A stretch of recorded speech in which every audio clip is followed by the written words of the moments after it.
महाराज आज्ञा ग्रहण करें। ले अरे लिखना तो सीख ले भाई, क्या लिख रहा है? ज्ञान सही नहीं है, कम से कम अक्षर ही सही लिख ले।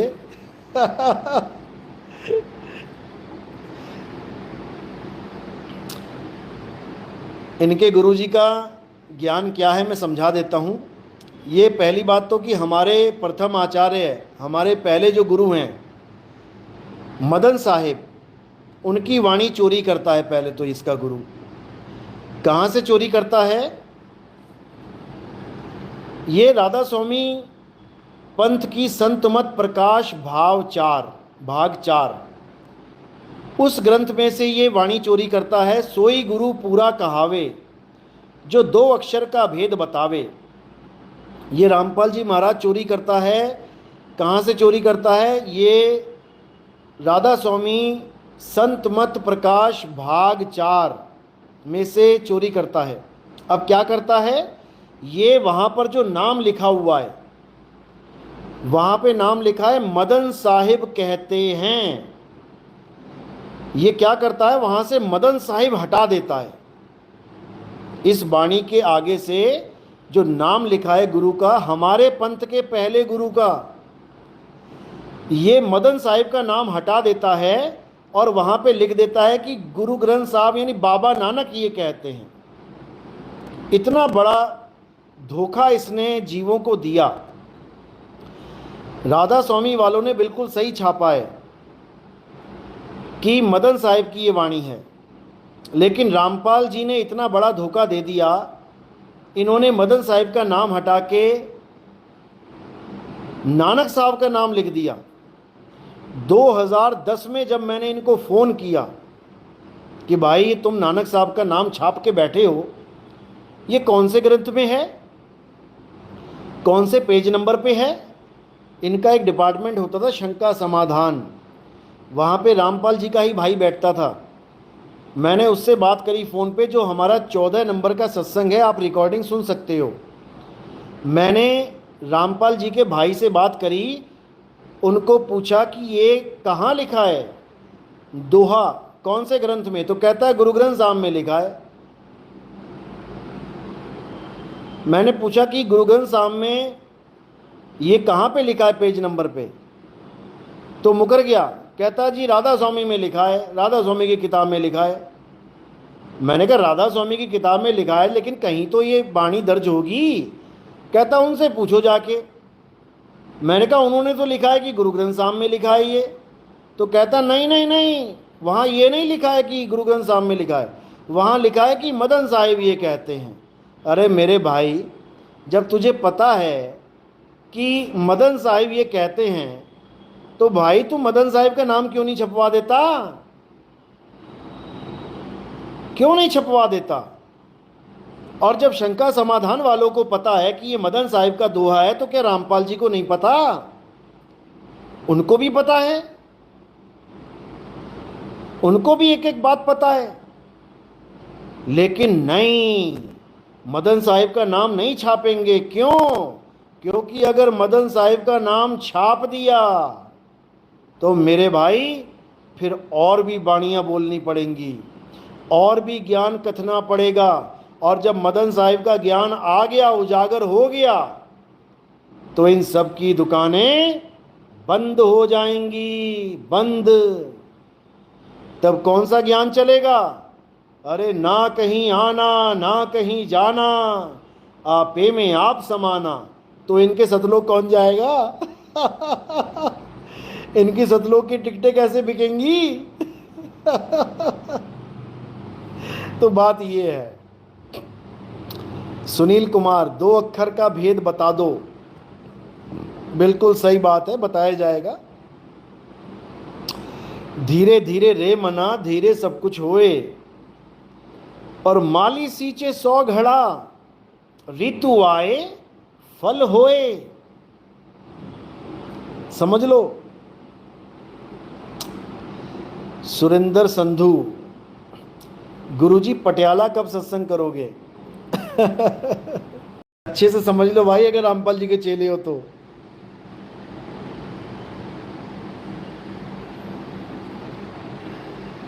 कहते हैं सोई गुरु पूरा कहावे, जो दो अक्षर का भेद बतावे। अनूप कुमार, ओम सोहम है क्या दो अक्षर? बिल्कुल नहीं, बिल्कुल नहीं। पहली बात तो ओम सोहंग अक्षर है ही नहीं, ये तो शब्द है।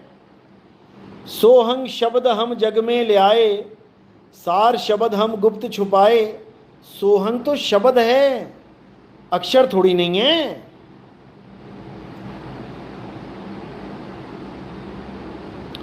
अक्षर की बात चल रही है, अक्षर। और ओम भी अक्षर नहीं है भाई।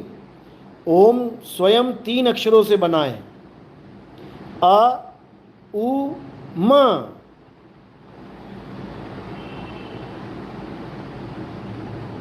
समझ लो,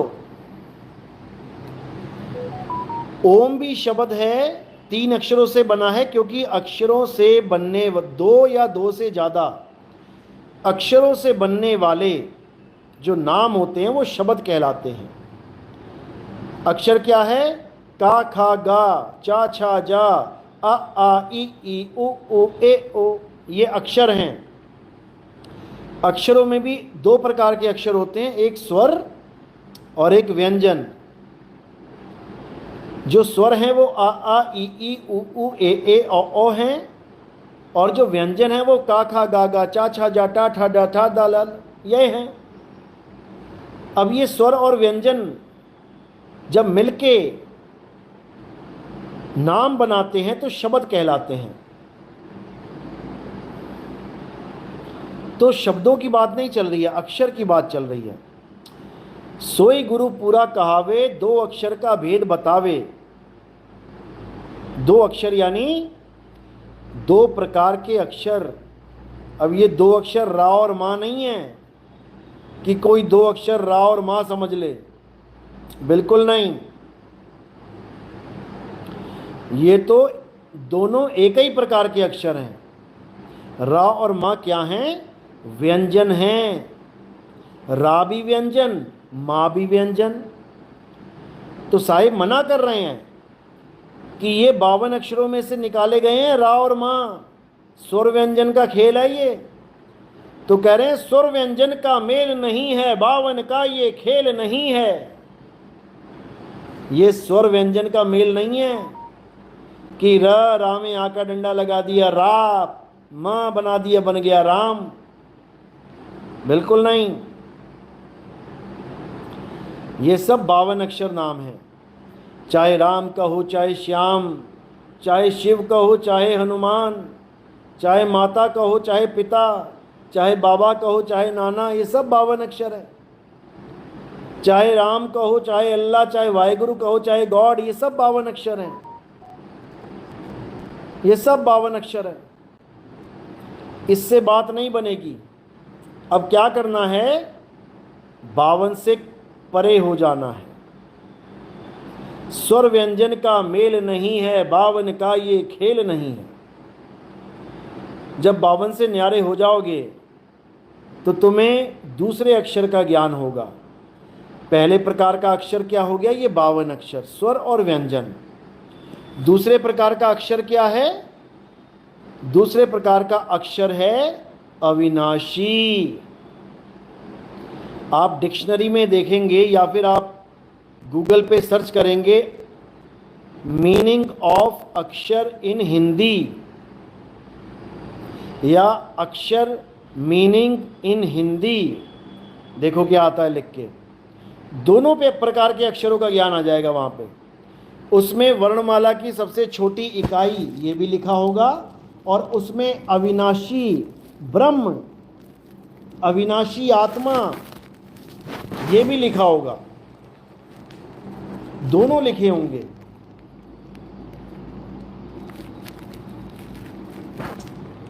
किसकी नानी मर गई भाई? विनीश दास साहिब नानी मर गई।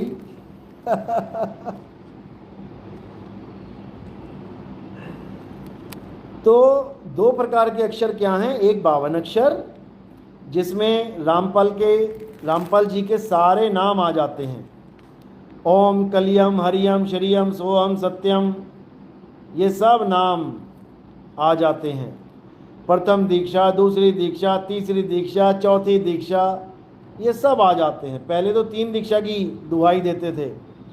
सच्चा गुरु वो होता है जो 3 बार में दीक्षा देता है। थोड़े दिनों में इनकी 4 बार में दीक्षा हो गई। थोड़े दिन में ये 4 बार में दीक्षा देने लग गए। चतुर्मुखी हो गए ये ब्रह्मा जी की तरह। उसके बाद पंचमुखी भी हो सकते हैं ये, इनका कोई भरोसा नहीं है। कब इनके उसूल बदल जाएं, कब इनके नियम बदल जाते हैं, कब इनका ज्ञान बदल जाता है, कोई भरोसा नहीं।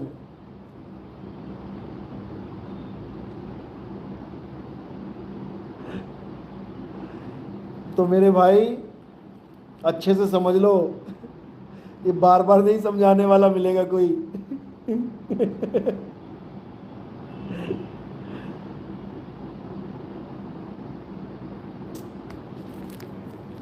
पंकज, महाराज जी मुझे एलर्जी है डस्ट से, आप मेरे लिए प्रार्थना करेंगे कि मैं ठीक हो जाऊं। भाई मेरी प्रार्थना से ठीक नहीं होगा। 2 ही चीज़ें हैं ठीक होने के लिए, एक तो डस्ट से दूर रहना यानी परहेज, और एक दवाई। दवाई भी एलोपैथी मत लेना।